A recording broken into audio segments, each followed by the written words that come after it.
I thought maybe in light of all that's going on in the world, we might do a few minutes of Tonglen practice. Are people familiar with Tonglen? I'll guide you through it. We'll just take a few minutes. It's a practice of exchanging, sort of transforming negativities into their opposites. It can be quite powerful.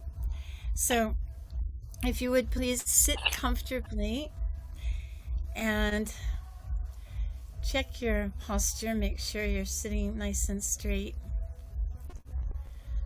and completely relaxed.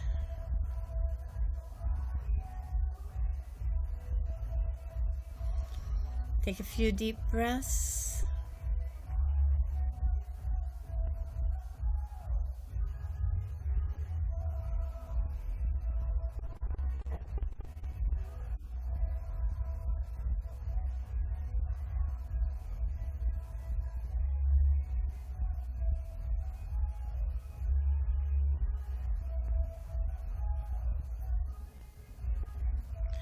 And then we begin by taking on the sorrows of the world and transforming them into blessings and sending them out to the world.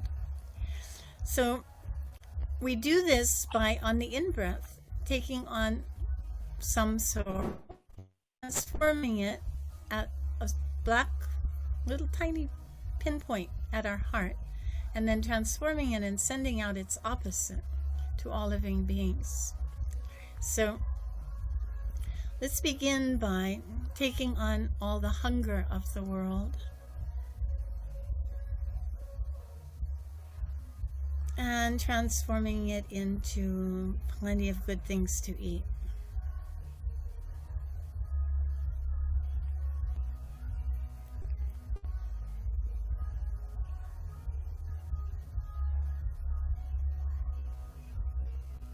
Taking on all the thirst of the world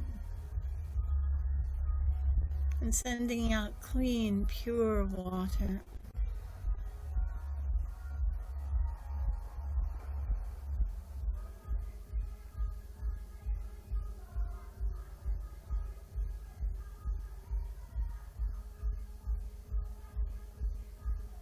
Taking on all the illness of sentient beings and transforming it into health.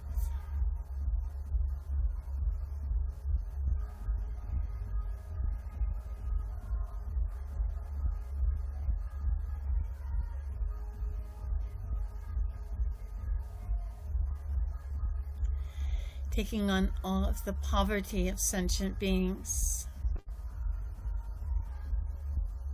and transforming it into prosperity.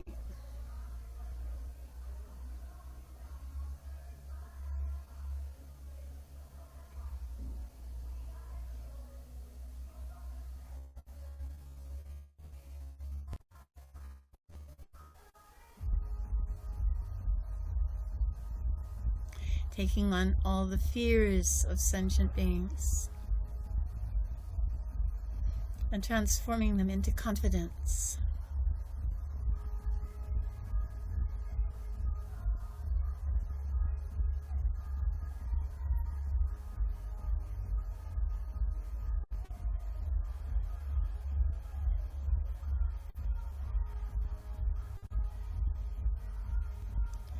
Taking on all the anger of sentient beings, transforming it into patience.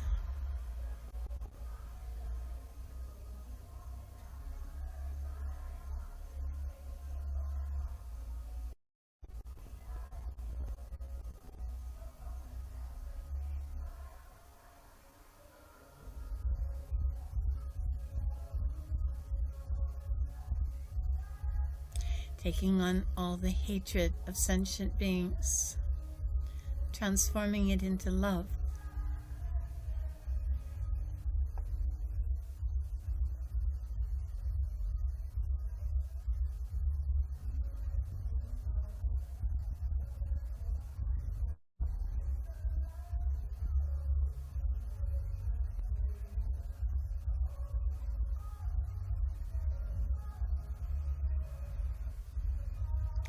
taking on all the sadness of sentient beings, transforming it to joy.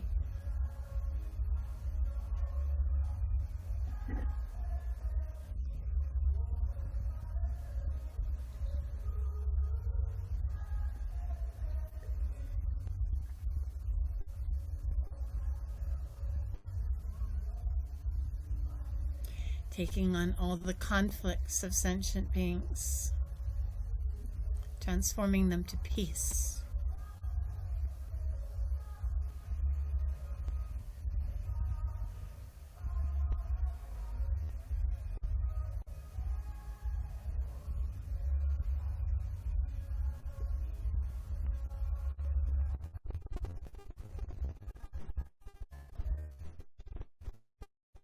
And finally, taking on all the miseries of sentient beings,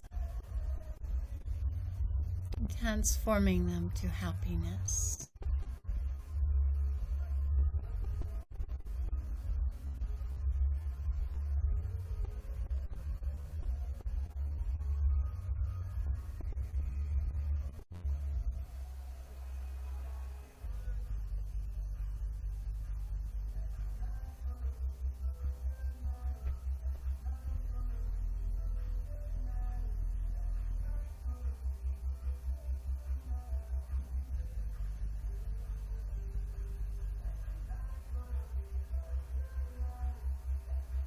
And when you're ready, slowly open your eyes.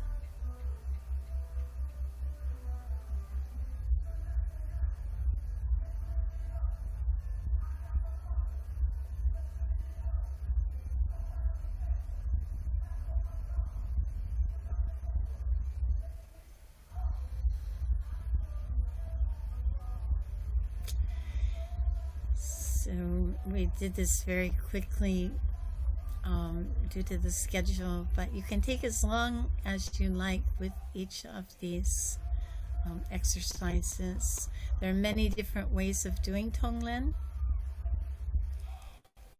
and many different styles. And the important thing to remember is that when we take on the various problems of the world, we don't hold them onto them. We immediately transform them.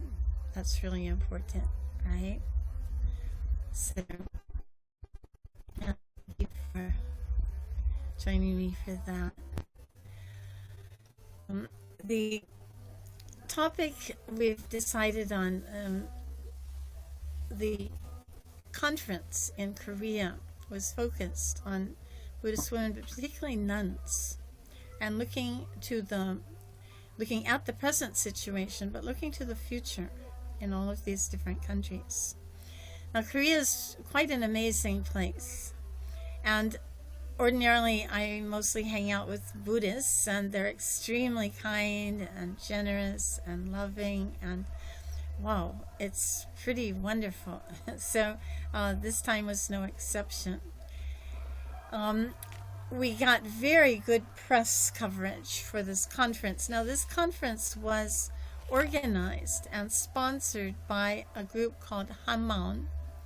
And that is an organization founded by a nun, a Zen nun, who was a very famous master in Korea with thousands and thousands of devotees.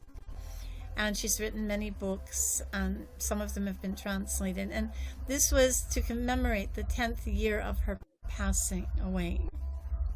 So in her honor, they hosted this conference and invited about 15 speakers from abroad, and each one, or sometimes in some cases 2 or 3, representing a particular tradition. So we got multiple points of view, and that was terrific. Now, in Korea there are 4 Buddhist newspapers. Imagine.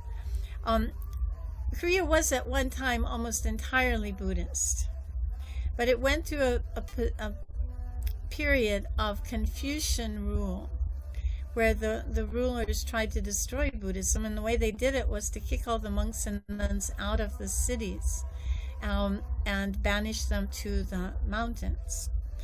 Well, that turned out to be a pretty good thing for people's practice because they really got on with it. And wow, so many famous masters emerged over the centuries. But the downside was that coming into the 20th century, and especially with the Korean War, the monks and nuns were not prepared to attend to the needs of the people in the cities. And at the time of the Korean War, where, as you know, the Americans and the Chinese faced off in an ideological battle on Korean soil, it was really horrible. And at that time, the American missionaries jumped in with both feet. So that today, instead of being 100% Buddhist, it's about 1/3 Protestant, 1/3 Catholic, and 1/3 Buddhist. So it's a big shift. The funding that comes from abroad really puts the Buddhists at a disadvantage. But Buddhism is still very strong. There are many wonderful monasteries, and you can do a temple tour and visit, monasteries from the 7th century, and some of the Buddhas, from that time, just awe-inspiring. So nuns have always been strong. In fact, women have always been strong in Korean Buddhism, including many from the royal family. And they've had a Bhikkhuni order from early times, probably from about the 3rd century on. They also imparted this lineage, or transmitted this lineage to Japan, but it was not complete. 3 women became Bhikkunis, ordained in Korea, went back to Japan, but 3 was not enough to ordain a Sangha, a Bhikkhuni Sangha in Japan. So that's part of the history too. So you'll see here that the conference made the front page. And nuns are very, very well respected in Korea. I'm not sure if you can see it actually, but it was a pretty large group. And the next page also had 2 full pages on the conference with pictures of all the speakers. And here's I don't know, can you see it? Anyway, and then all the speakers and what they were speaking about. And the next page too. And the conference was punctuated incredible food, Korean temple food.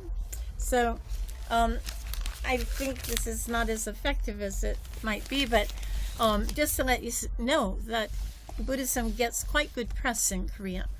And there are many television shows, radio shows, and so on, with teachings and rituals and talks all the time. One of the women who attended is Korea's best loved Buddhist DJ. Yes, and she's also chaplain at Korea's largest Buddhist university. There are a number of Buddhist universities in Korea, very well regarded. So I was asked to give the keynote, and I talked about Buddhist nuns in the Tibetan tradition. And I was happy to announce that on the very day that we convened, an ordination of nuns in Bhutan was conducted. 144 nuns became Bhikkhunis. So this was breaking news. And it had been in the making for a couple of months. We were sworn to secrecy. In the Tibetan tradition, if you blab something, then it's a bad omen.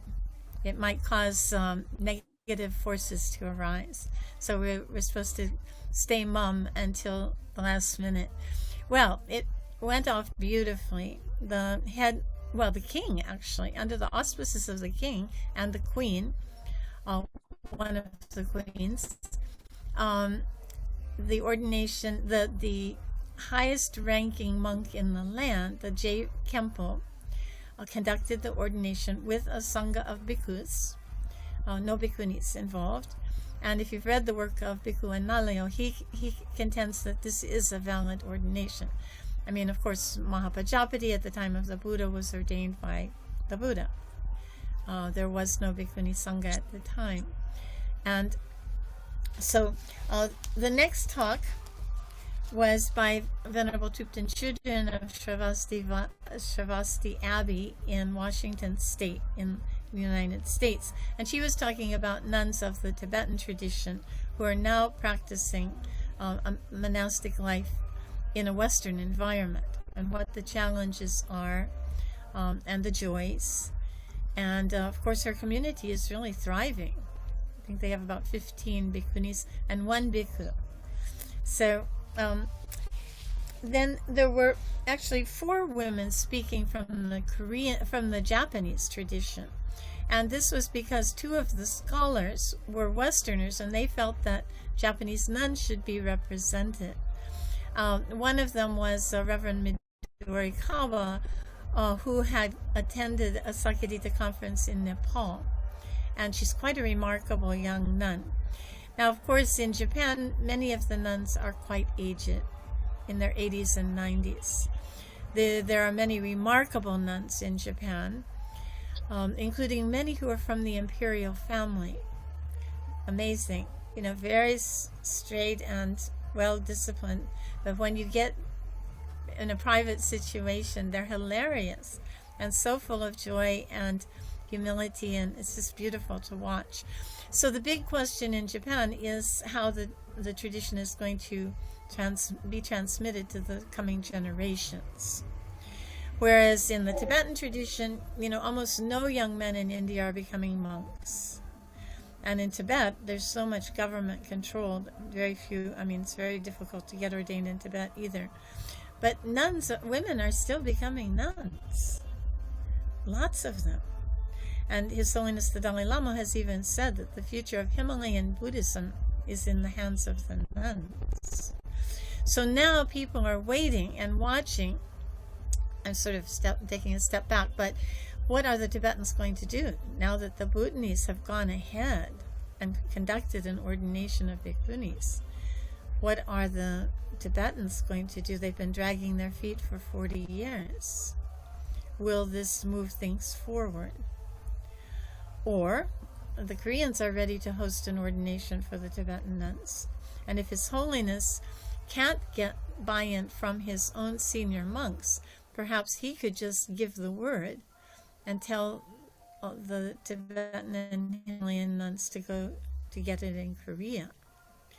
So there's nothing is finalized, nothing is, I mean, everything is completely up in the air right now. But you can see that the dynamics have shifted dramatically in the last week on this whole question that Sakyadhita has been very much concerned about from the beginning. Now, you'll remember that Sakyadhita was organized as an alliance of laywomen and nuns, and that was very intentional because we felt that there's strength in unity, and we wanted to work together. And even though Sakyadhita is sometimes characterized as a nuns organization, it never has been. It's always been a coalition of nuns and laywomen working together. So we also had a brilliant talk from a nun in Taiwan. Unfortunately, due to COVID, she wasn't able to get a visa to Korea, but she did a really lovely presentation on the situation in Taiwan, where nuns outnumber monks about 4 to 1. She said 4 to 1, but I think it might be more. And the quality, the level of education, of discipline, support, respect, I mean, they're doing really well. Leadership positions still tend to go to monks, but the nuns are really doing their best and doing lots of social engagement too, as you may be aware. Some of the, I mean, what's said to be the largest nonprofit in the world is led by a Taiwanese nun who's never left the island, doesn't speak English, and yet, whenever there's a disaster in the world, Tzu Chi is on the ground with both feet, with armies of trained people who don't try to convert anyone. You know, it's not like some organizations where you convert, you get the house, you don't. No, they just go to help. And so they're trusted by governments around the world. So many projects, they also have the largest recycling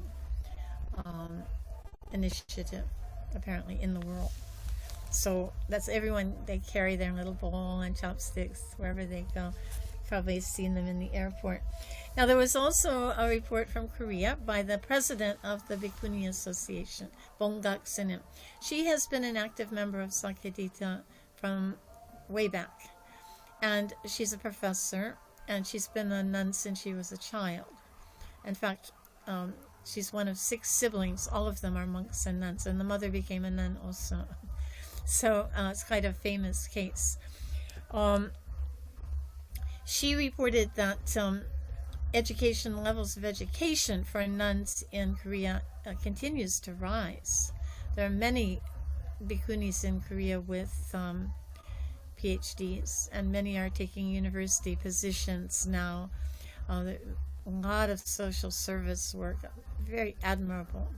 I mean, and so the Bhikkunis Association, prior to her tenure, was quite old-fashioned, and there's something of a generation gap in Korea between the older generation, who are quite formal and hierarchical, and the younger generation, who have been infected by democratic ideals.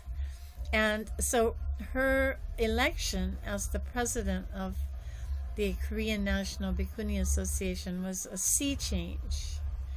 Jikwan Sunim can probably tell the story much better than I. But she told me she only plans to take the position for 4 years and then try to pass it on to the next generation. She's 72. So this will be an interesting time in Korean history. We then had a presentation by Venerable Liu Fa from Vietnam. Now, she, although the largest Bhikkhuni Sangha in the world is in Vietnam, there's some 20,000 Bhikkhunis in Vietnam. Yeah, and they've patched this together since, 82, when the government liberalized its attitudes towards Buddhism. And she represents the Theravada tradition. So most of Vietnamese Buddhism, it follows the Mahayana tradition, both the Amitabha branch and also the Zen branch. And many monks and many Buddhists practice both, actually, in Vietnam. But she became ordained as a Theravada Bhikkhuni after having been a Mahayana Bhikkhuni. And she leads about recognized by the Theravada Bhikkhus. So they go to Sri Lanka and they come back, and they're so well trained and so well educated that they're very successful, very much appreciated. But their own monks are, privately, some of them do support the Bhikkhunis, but officially they're not accepted by their own tradition. So she talked about that. We also heard from Koko Kawanami, who's a professor from Lancaster University. She's Japanese by nationality, but she's been living in England for many, many years. And she's a specialist in Burmese Buddhism. She wrote the book on Burmese nuns. She is not a strong supporter of Bhikkhuni ordination for reasons that you can understand by reading her book. But one interesting point that she made in the misery that is Burma right now, one thing she noted was, of course, like in Sri Lanka during the 25-year-long civil war, women go to the temples and just get on with it because they can't do anything else, right? Pretty much. And so there are so many retreat centers in Burma. And one thing which was fascinating is that the government, the military junta, the military dictators who run the country have been sending nuns out to remote areas to teach Buddhism. So now this is a really complicated sort of gambit, because most of the minorities, a lot of them are Christian, right? And also, all of them are persecuted by the military junta. So she said that at least 500 nuns have been sent to the countryside, to these border areas, to these, minority areas to teach, which is not very well concealed effort to convert people to Burmese Buddhism. And they get completely funded by the government. So they send them out. The nuns really don't have a whole lot of choice in the matter. Plus, they feel that they're doing a good thing by sharing the Dharma, and all expenses paid. So, interesting. There was a woman from Thailand who reported on the case of the Thai nuns. There are also said to be something like 400 Thai nuns who have become Bhikkunis in recent years, mostly by going to Sri Lanka. And they're said to be Bhikkunis in 40 different temples throughout Thailand, staying quietly, living in monasteries that usually also have Meiji, the 8, 9, or 10 precept nuns who wear white. So she told something about the history of Bhikkunis in Thailand, how one politician got his 2 daughters ordained as Bhikkunis. His political opponents opposed it, had them disrobed, and passed a law that no woman could be ordained as a Bhikkhuni in Thailand, full stop. So that law is still in effect, even though it's from 1923, I think. But still, the nuns have covertly gone down to Sri Lanka and become ordained and returned with no side effects. In fact, they're highly respected. So this is going well. Unlike Burma, where the first one who came back as a bhikkhuni was imprisoned and allegedly raped and went mad, and it was a very sad story. So that and then we had someone speaking about Sri Lanka and the success story in Sri Lanka, where today more than half of the nuns are fully ordained as bhikkhunis. And this is amazing, since at the time of the first Sakyadhita conference in 1987, many of the women told me they'd never heard the word bhikkhuni. And the minute they heard the word, they had to have it. They had to have a bhikkhuni sangha. And Kusuma Devendra and Ranjani de Silva just, took the banner and ran with it. And the result is that despite serious opposition from many of the bhikkhus, probably more than half of them, they managed to institute a bhikkhuni sangha in Sri Lanka that's going very well. And people are very happy. Suzanne Mrozek has written an article called "We Love Our Nuns." And they say that, the nuns are the first ones to arrive at the puja and the last ones to leave, implying that the monks arrive late and leave early. So they really appreciate the nuns. Maybe with this introduction, and then a lovely temple tour. But maybe with this introduction, you might have some questions, and if you do, or comments, or some elaborations. Lekshe, I'd just like to say that that wedding in the background seems to be getting a little bit louder. So if people are wondering what's going on, I'm so sorry about that's that. okay. Yes. But people who join late, I really apologize. There's a Filipino wedding next door. And even though I'm way out in the country on 5 acres of undeveloped land, the neighbors chose this evening to hold their wedding. There's absolutely nothing I can do about it. Are you in the Philippines at the moment?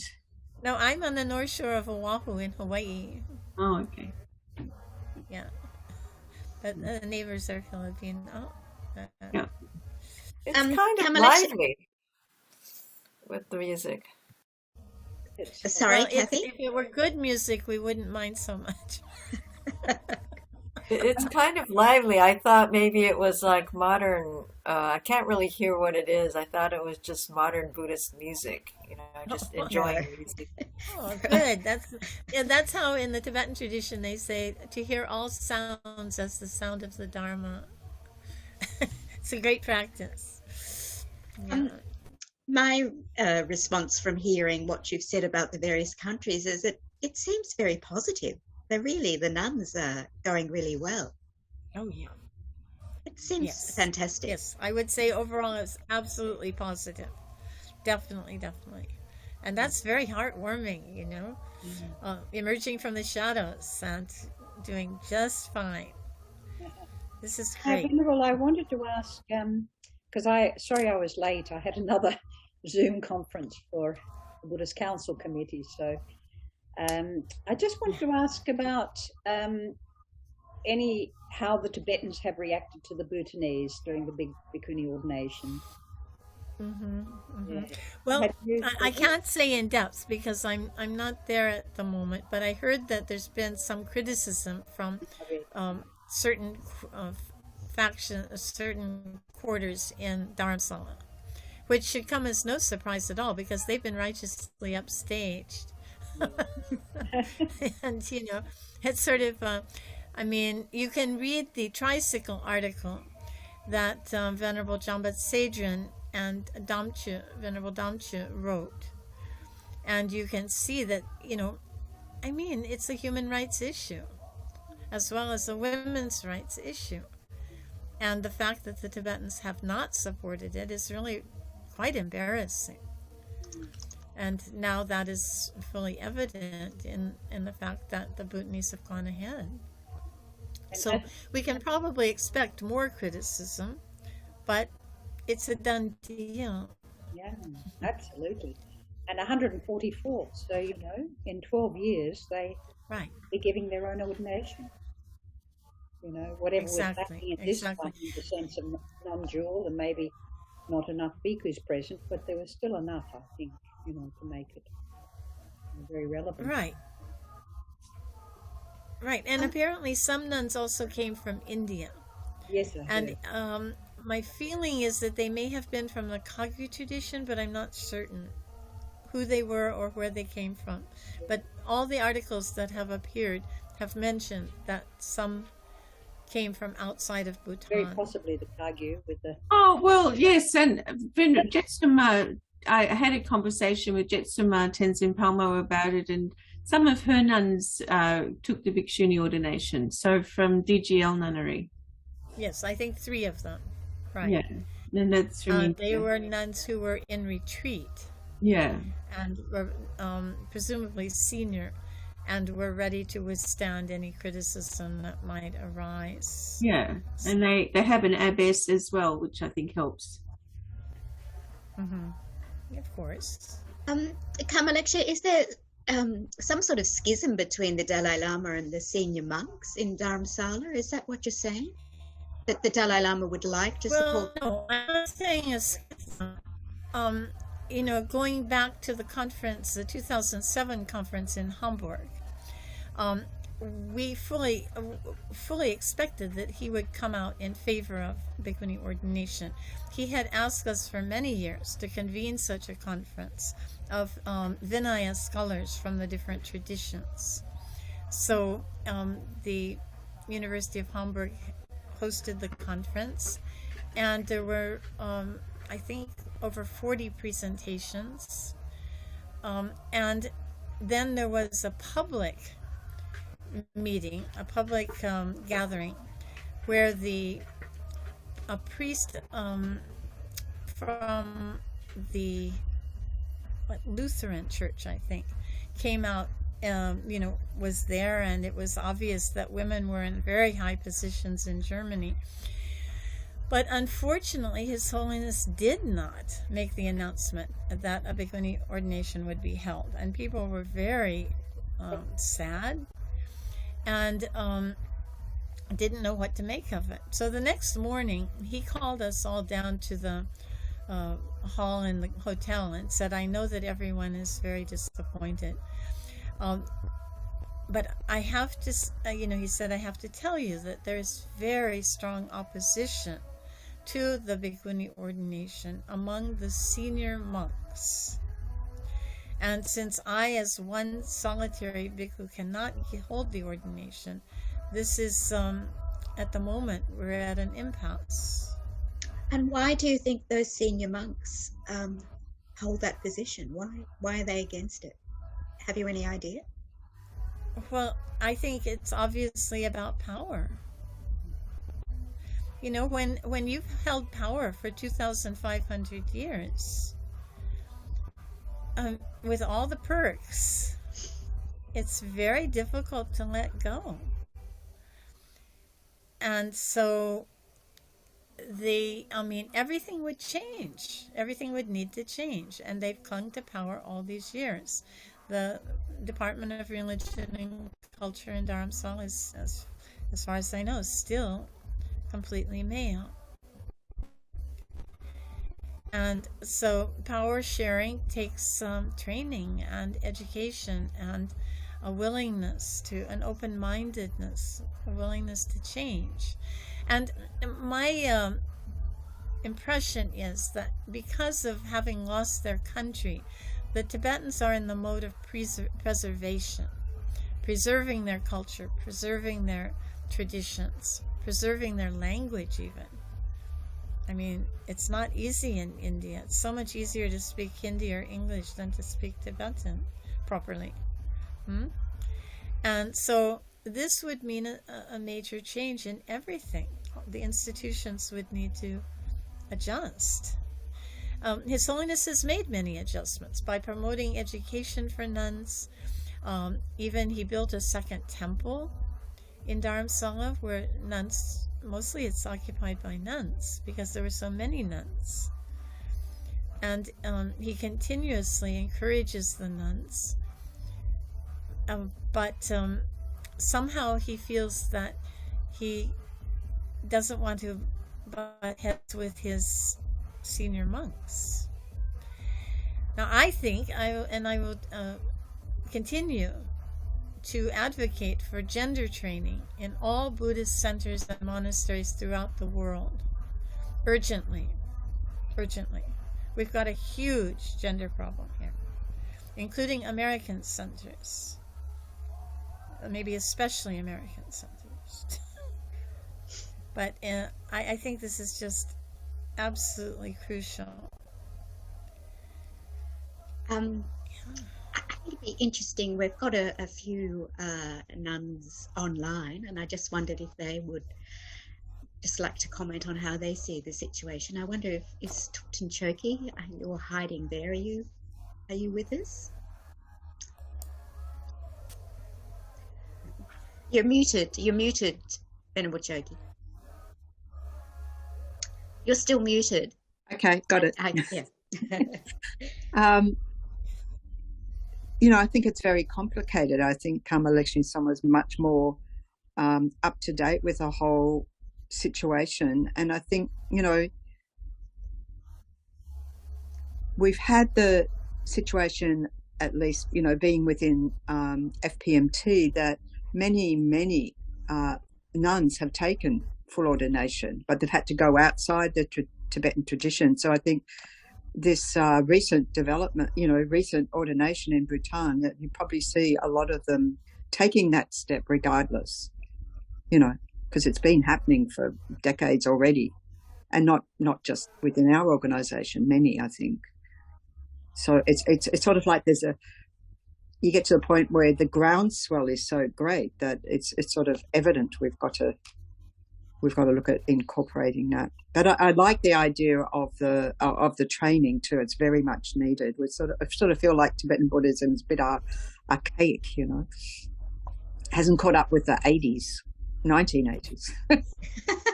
Let alone the 20s. Or the 70s, actually. Yes. Yeah. It is interesting in Korea, where the development of the nuns in the last 40 years has, 50 years, but particularly the last 40 years has forced the monks to also redevelop their programs and their education. And because I lived in the monk temple for many years, and then the affiliation with Unmunsa, it was really through the nuns that the monks had to, you know, start to improve, especially in regards to the training, the monastic training, and the monastic schools, and the whole programs in the schools. They were all developed in almost Southern culture. Yes. They're still. This is a very important point. That, the nuns become exemplars for the monks. When the nuns are so well disciplined and so kind-hearted and well educated, the monks have to step up their game. So it's a win-win. And one thing I forgot to mention is when... And they didn't try to compete. So when the monks weren't inviting the nuns into the, the order per se, in the center of the order, the nuns just created their own Bhikkhuni order. So they're still part of the Chogi order, or even the other orders. They still just created their own Bhikkhuni order. And it was because they did that, then they were picked out to come and be representatives in the Chogi order. And it was through that even my nun teacher was able to give talks in the Chogi order. She was the first nun to ever do that. So it is, as you're saying, once the nuns just go ahead and do it, develop their education systems and become, examples to the lay people of how monastics should live, then the monks are forced to, up their game. And not only that, but to work with the nuns and respect the nuns. And I have seen a lot of very skillful monks showing tremendous respect to elder nuns. Yes. In fact, when we went to Sukharam on the temple tour, the monks bowed to the Bhikkunis. Yes. And you'll never see this in any other Buddhist country, but it's not unusual in Korea. I've seen it before in the younger generation. Even when I was a young nun, right? But now when they sit down with them, they'd have me sit down with them. When Bhikkunis came, they bowed to us all, and that was very interesting. It was a little bit of a shock because I was a nun, so I was sat with the monks. So they'd obviously crossed the gender line in that context, because I was trained in that place. But the nuns were still bowing to the monks. But you see with the senior nuns, with the monks, they will bow together. They will not just nuns bowing, they'll bow together. Which is really right. Well, now when you point out the Korean example, I have to, I noted one point that's very important, is that in Korea, the nuns have all got at least high school educations when they come in. They don't accept young nuns like they do in the Tibetan tradition. And whereas in the Tibetan tradition in the Himalayas, many of the nuns have no schooling at all. A few of the younger ones have like 7th class or 8th class, something like that. And that makes a big difference in terms of their self-confidence. So this might be one point that would help explain why the Korean nuns were able to move ahead a little faster than the nuns in the Tibetan tradition.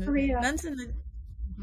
No, I was just going to say they do have monks and nuns that come in as teenagers or even younger, and they can become a Samaneri or a Samani, but they cannot become, they have to go into the training school after they've finished their high school.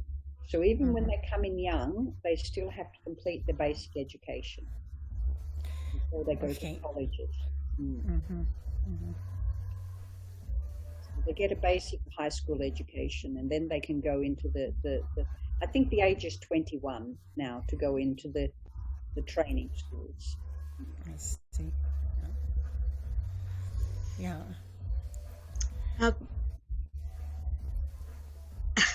Sorry. Kumar, Lekshe, did you want to say something? Sorry. No, we could go on and on. It's very interesting.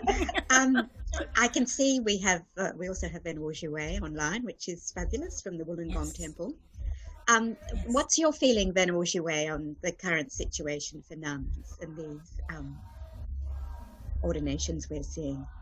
Yes, Thank you so much for organizing this. And Venerable Lekshe, so thank you for giving us an update of, I guess, very hopeful situation for nuns worldwide. And it gives us so much hope. I actually belong to a very fortunate order because Venerable Master Xing Yun believes in the equality of the genders. So both monks and nuns have almost equal privileges in the same organization. So the nuns do not stand behind the monks, we stand side by side wherever possible in the shrines, in the major services. And we have 3/4 nuns and 1/4 monks generally in terms of the proportion. And I must say that we've got an opportunity, equal opportunity to positions of higher positions such as abbots and abbesses, as well as for education. And that's why I'm sent overseas to complete my PhD and have an opportunity to work in a higher educational institution. And I realize how fortunate I am because of, I guess, the open-heartedness of Venerable Master Xing Yun. But what I'm hearing from you, Venerable Lekshe, is that everywhere else in the world, this is also opening up. I think the Korean situation is so heartwarming. We know that we have a very strong relationship with Taiwanese and the Korean orders. I think there's often an exchange of ideas and visits, and that's very fruitful. I think that with all that's happening, and more people, I think more nuns having higher order education, both in the monastic side and the secular side, that should improve the situation. And I think that's how we can continue that education through conferences, through meetings, through us bonding. Very good. Thank you. It sounds very positive there in particular, Venerable Xue. We also have Venerable Shonlan online. I'm not sure if you would like to say anything. We would welcome that. Your feelings on the situation for nuns. Dear Venerable, I'm Chân Nhẫn. I just joined with your group few times. I like to listen I know about the nun on the world. So I am the one to call one of my friends to support for the nun in Sri Lanka. Yes, thank you for that. Yeah, that's right. Yeah, I really happy to hear about the growth of the nun in the world at the moment. I'm really happy about that. Yeah. So I just like to hear anything happen positive for the nun. I'm really happy about that, and I just can support whatever I can, and I just like to join with you to listen whatever happen. Thank you. Can I ask where are you based? Where is your temple?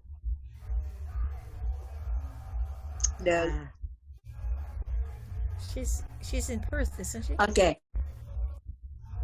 I think we've lost her. Blue Mountain. Okay, sorry. All right. Don't worry. Yeah, thank you. Okay. In Blue Mountain and New South Wales. Blue Mountains. Yes. Blue Mountain. Fantastic. Yeah. Yeah, lovely. Yeah, Phoebe. Yeah, thank you. Yeah, look, we're coming up to time. Yeah, thank you. Thank you. And we're coming up to time. We usually go for about an hour. But I wondered, while you're in Seoul, Kumar Lekshe, if you learnt what might be happening for the next Sakyadhita conference, which is being held in Korea next June. And that's quite exciting to get together after, nearly 3 years of lockdown. Yes, exactly. Well, it was my first trip abroad for 2.5 years, and it was, with trepidation at first, but they handle everything very well over there. Everyone is very careful. Everyone is masked.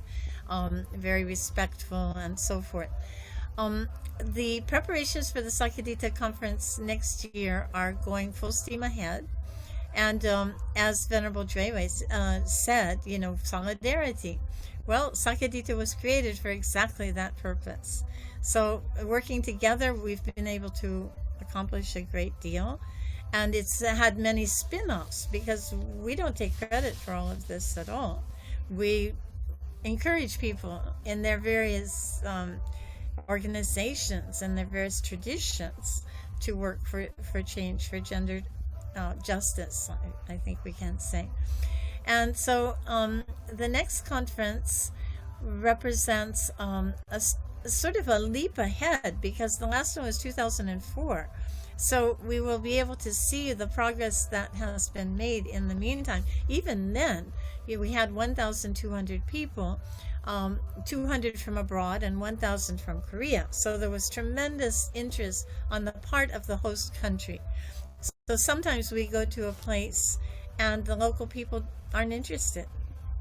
But in Korea, they're completely invested in progress and seeing Buddhism develop and move forward. And gender is a big part of that.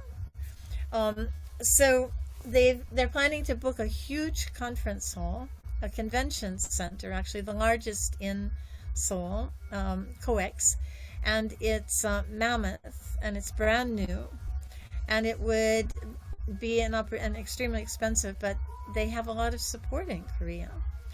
So the call for papers has already been issued, and people are welcome to submit proposals for papers and workshops, and there's still another month or so, I think, left to do so. I think it will be a tremendous experience for people to get together and share on a personal level. And this is what was so exciting about going to Korea, is that we could actually share views person to person after a very long time, right? You can be assured that you will eat well, because Korean temple food is amazing. Even at the last conference we had in Seoul, every meal there were 13 kinds of kimchi. Every meal. And if you're not into kimchi, believe me, there are dozens of other options. And then they stage these tea ceremonies, so that you walk into every conference room we walked into had a tea station with a variety of the most delightful Korean teas, and of course sweets to go with them and all this. So it's really an amazing cultural experience. And there'll be a temple tour after the Sakyadhita conference, and I really recommend it, because Korean Buddhism, it's like a treasure, and most people don't have any idea about Korean Buddhism, because generally, when we talk about Asia, then it's Korea, Japan, and China, right?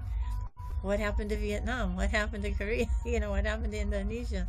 But in this case, I think you'll be amazed at the Buddhist treasures that you'll see. Can I jump in? I went to the one in 2004 in Seoul, and it was a really beautiful conference. The Sakyadhita conferences I've been to, it was one of the most exciting and wonderful. The tour was incredible. The media was in love with us. The media was, followed the conference every day, and every night there was an extraordinary cultural program with incredible musicians and dancers and all sorts of things. And the whole culture of Korea was engaged with the conference. It was really wonderful, and it was a marvelous thing. And also to see Bhikkunis in leadership roles.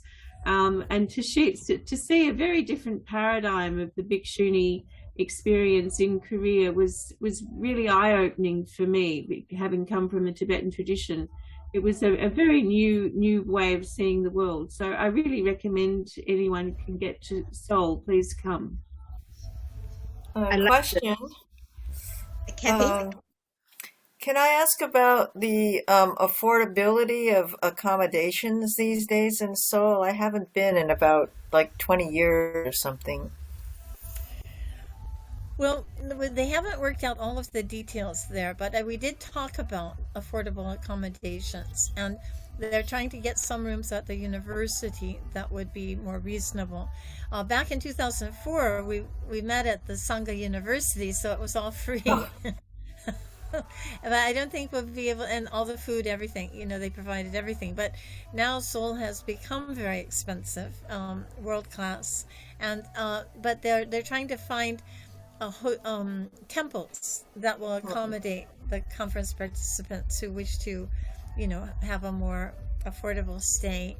And I'm sure, actually, the COEX, this convention center, is right across the street from one of the largest temples in Seoul. It's a monk's temple, but they've offered their facilities for us. And there are other temples in the area. So we'll have updates about this as we move forward. They're still working out all the details. But it's great to have a preview. Thank you. Venerable, do you know where the COEX is going to be? What area? COEX is already built. It's right in the heart of Seoul. Right in the center. Okay. Yes. Near the palace? Not sure sorry, I can't say exactly. I saw it from the car, but I have no idea where I was. Not much room in the center of Seoul. I can't imagine the COEX there. That's all I know. Yeah. Does anyone have any other questions for Dhamma Lekshe? I don't have a question, but I do just want to comment that I'd like to encourage everyone to go to Sakyadhita as well, because his theme is very relevant for us today. It's called Living in a Precarious World, Impermanence, Resilience, and Awakening. This is exactly what we really, after coming out of a pandemic and in such a volatile world, something we should be discussing, and how the Dharma can assist us through this and really be a voice in the world. So I encourage everyone to consider either submitting a proposal for a presentation or a workshop. The deadline is mid-August, or else to plan on coming next year. Thank you, Shiwei. Dai, are you planning to submit a paper? Yeah, I've got a paper proposal which I will write out before the deadline. Good. I'm on the program committee. Oh, good. Oh, that's great. There you go. Well, I would like to say also, please consider workshop proposals, because the presentations are limited by time, but the workshops, we need many, because we want to break into smaller size groups, and therefore we have to have lots of offerings. So, and sometimes we present them 2 or 3 times. So there's a really good chance of having a proposal for a workshop accepted, and there's some very interesting ideas around, so please consider it.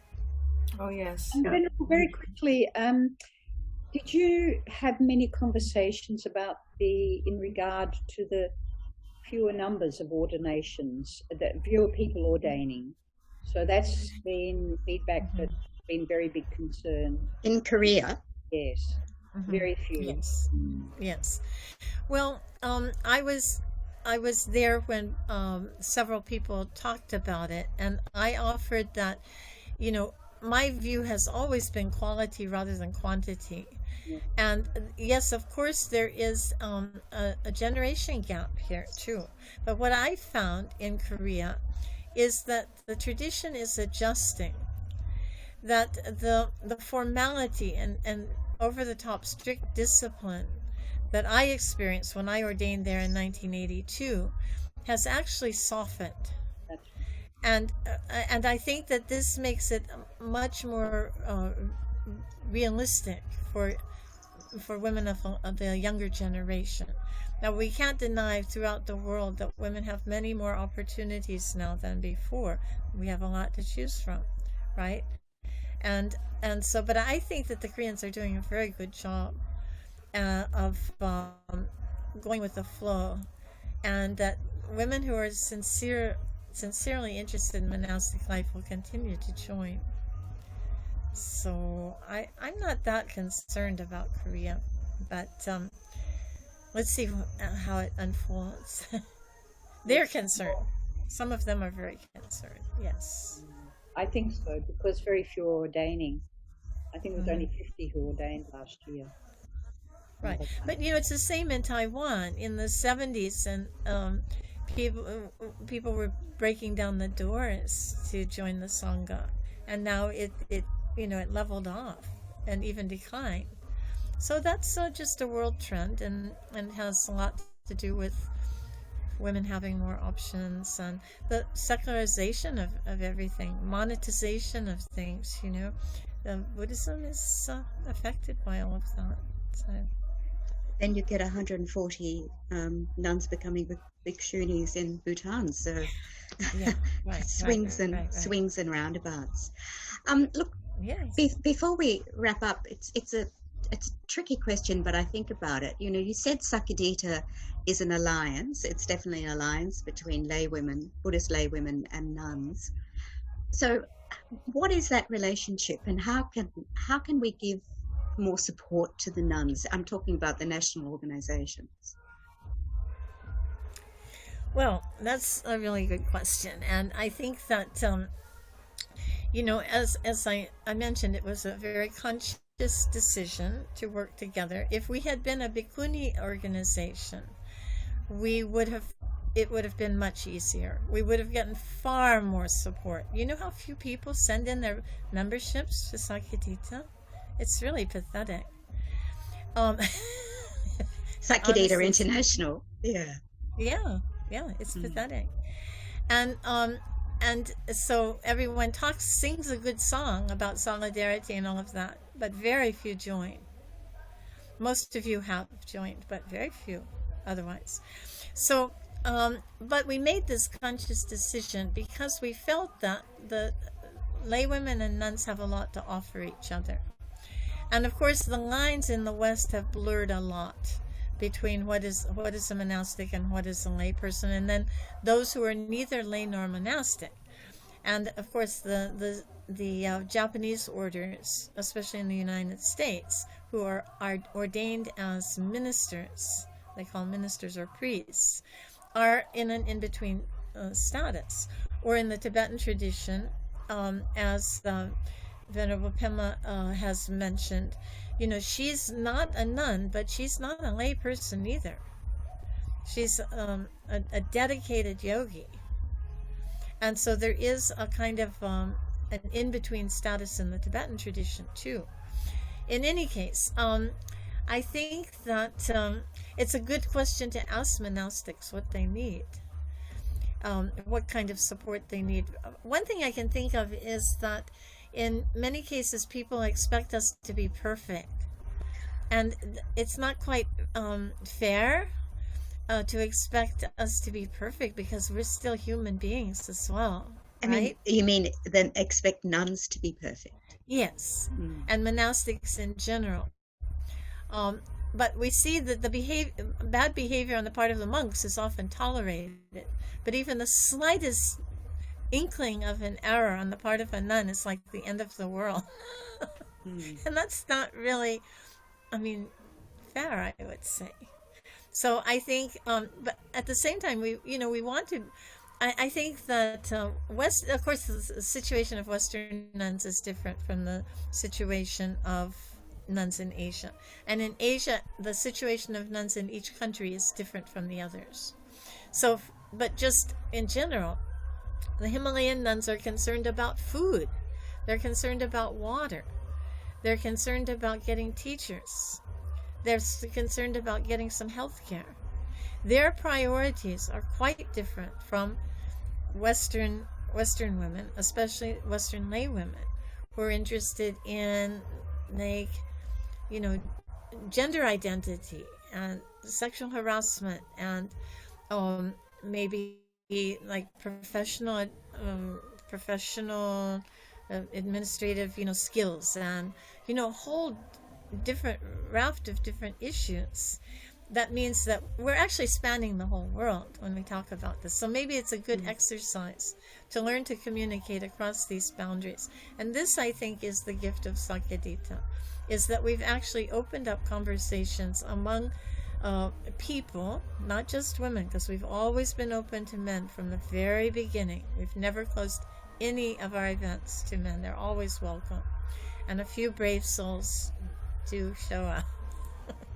But what we've done in reaching across cultures, across barriers of language and education and class and gender identity and all of these things, I think is really groundbreaking. And so now, we're good friends and we learn from each other.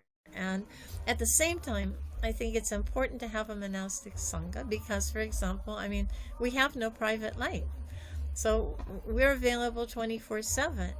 So we're there for you, and we have time because this is our job, right? We have no family responsibilities or obligations. We don't have to go to birthday parties or, I'm going to see Or my weddings. brother on, Or weddings. or weddings. Yes, exactly. And we don't have to go party and, free agents, so we're ready to help. Yes. And people do, really are getting used to, I think nobody shows up here with empty hands. They always bring something. It might be a papaya or it might be, anything. But they're kind of getting in the spirit of things. It's quite nice. Thank you.